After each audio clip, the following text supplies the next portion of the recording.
So Mario, we've got the setup here. We've got your content. We've put a soft mask in the center there, and we've got Will, my colleague, standing behind the Holox screen. So what we've done here is mapped it so that the your comet thing is sitting in front of the truss. So we're kind of mapping on the set pieces behind. I'll be sending you some footage that's done in high def as well. And walking around here, you can see the parallax effect, so you kind of get a feel for where the screen actually is. But in the room, you've got to be looking for the screen to really see it.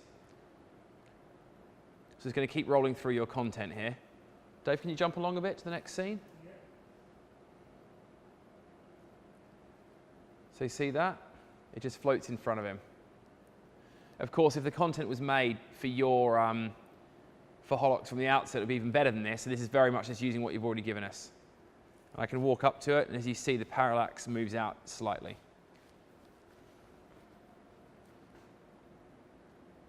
So you can imagine the potential if we start choreographing the content with the movements of the presenter on stage, and also choreographing things like this soft mask here to follow the presenter around the stage as well as use physical set pieces, both upstage and downstage of the Holox screen to get some interaction between the physical world and the holographic world.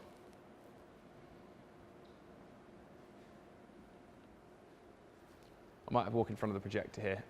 Of course, this is all front projected. While I'm doing this video, I'll show you our projection gear as well. We're using Barco HD20s. These are a 20,000 lumen projector. Currently 6, it's a bit dark there.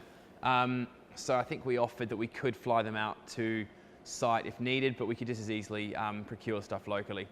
The stuff we'll need to bring out though will be our media service, our materials, and perhaps things like some lighting and so on. But again, we'll work with your local partners as much as possible with that kind of stuff.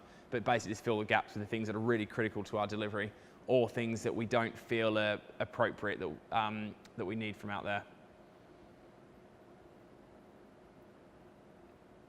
Notice as well, it's where the content's black that's really key, because that's where you get the negative space, which makes the stuff with light appear to float in front of you. Hopefully to your right, it looks like this content's kind of behind Will. It's actually not. The whole lot's in front of him. And to give away the illusion of it, I'm actually going to go to the side here and show you Will in the real world here, and then standing behind the screen. Now, it's not as simple as using a thin mesh. Getting the lighting right, the parallax, the zooming, and creating the content is really critical for this. We've done a lot of times now and done a lot of tests in the warehouse. It's not as simple as just hanging a thin scrim up and projecting onto it if you want it to get the illusion just right.